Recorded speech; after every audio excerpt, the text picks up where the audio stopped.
Educación financiera en los colegios. Queremos hablar de la importancia de incluir esta materia en la educación. Para eso nos acompaña Patricio Gana, que es socio principal de Acá Contadores. Así es, ¿cómo estás, Viana? Bien, interesados en hablar un poquito de este tema porque siempre estamos ahí dando seguimiento a las cifras que muestran precisamente Sí. el sobreendeudamiento, porque no solamente estamos hablando de endeudamiento. ¿Y qué tanta relación tiene precisamente con la falta de educación financiera eso? Muchísimas, la verdad. Bueno, he tenido la suerte de venir varias veces invitado a este estudio, hemos hablado muchas veces de temas de educación financiera y muchas veces hemos hablado también del sobreendeudamiento de los chilenos, ¿verdad? Y cómo eventualmente podemos combatirlo, cómo podemos manejarlo. Y la verdad es que un tema fundamental es la educación financiera que debiese partir desde el colegio.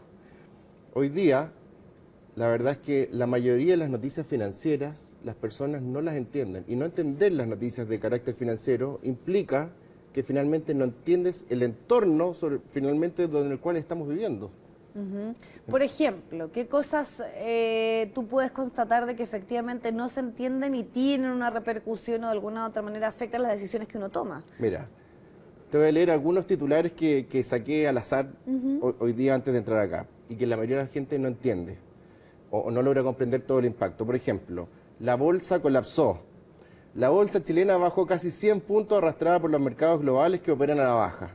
El dólar opera al alza impulsado por una baja en el precio del cobre y por los riesgos de una guerra comercial. El Dow Jones subió un 1,5% en la jornada de hoy, en lo que se estima es un apoyo del mercado de las tasas de la Fed. Crisis subprime amenaza con efecto dominó, en fin, bla, bla, bla. La mayoría de las personas finalmente no entienden todo el alcance que eso significa. Y ese es el entorno en el cual estamos viviendo hoy día. Ahora, no entender esos titulares, porque de repente uno entiende que la economía, erróneamente o no, muchas veces es más de nicho y tal vez la gente que tiene acciones, efectivamente está pendiente y sabe de lo que se está hablando. Correcto. Pero ¿cuánto pudiese afectar entender o no entender todos estos titulares que tú nos estabas dando a conocer para una persona que, por ejemplo, tiene un crédito consumo, tiene un crédito hipotecario, qué sé yo? Por ejemplo, debiésemos entender cuáles son los efectos que nos pueden ocurrir si sube o baja el dólar, o por qué puede subir o puede bajar. Si uno es exportador, por ejemplo, y tenemos un precio del dólar que se estima alto hoy día, probablemente me va a convenir tomar alguna herramienta para fijar ese precio del dólar.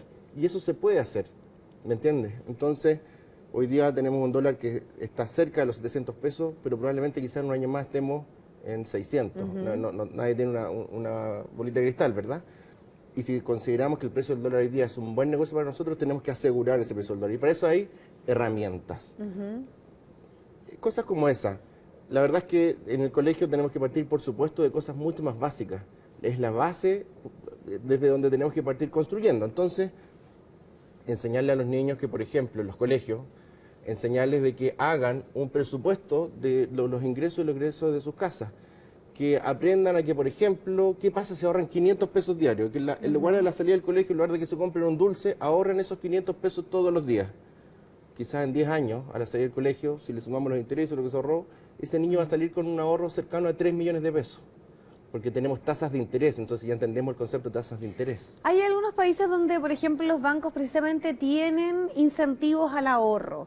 Tienen estrategias que a la gente les da la posibilidad de elegir entre una u otra opción precisamente por ciertos beneficios, por ciertos incentivos.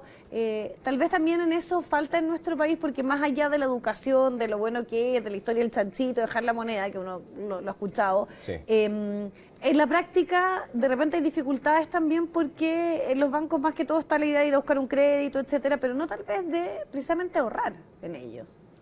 Efectivamente, es parte de ella, además, que los instrumentos financieros cada vez van evolucionando más. Nosotros como sociedad también vamos evolucionando, nuestra sociedad se vuelve más compleja y los negocios también se vuelven más complejos. Es por eso que se hace muy importante educación financiera desde etapas tempranas de nuestra vida. Y en ese sentido, ¿qué pudiese cambiar si que efectivamente existiera una educación financiera al momento ya después de ser adulto y tomar decisiones? El impacto yo creo que es gigante. Fíjate que yo creo que una buena educación financiera tiene un impacto directo sobre los niveles de pobreza. Tendríamos un menor nivel de pobreza porque la gente va a tener una mayor cultura de cómo administrar mejor su dinero. Creo que el impacto es gigantesco. Ahora, hay de repente problemáticas que son más de fondo, que uno también escucha muchas veces cuando a la gente se le pregunta cuán endeudados están. Y, por ejemplo, uno lo ve sobre todo en los sectores socioeconómicos más bajos, donde está el tema del retail, de los avances en efectivo, que ya existe, y creo, bastante claridad de que efectivamente después se termina pagando muchas veces un precio más alto por ese producto, o ese avance en efectivo que está en el momento, después se termina pagando 2 o 3 veces. Pero ahí también hay una respuesta que es bien clara, que es que el sueldo es bajo, que no me alcanza y que tengo que vivir en esta bicicleta, que se vuelve una constante, se vuelve una cosa permanente. ¿Cómo se puede también revertir eso cuando de repente no hay muchas salidas en algunos casos? Mira, en todos los países del mundo nos quejamos que los sueldos son bajos. Tenemos que partir de esa base, ¿de acuerdo?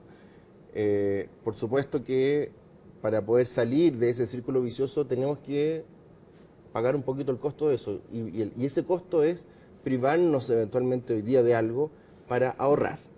Y ese ahorro tenemos que pensar y enseñar a los niños de etapas tempranas, como te digo, enseñar a que ese ahorro puede ser invertido y me puede generar un flujo futuro.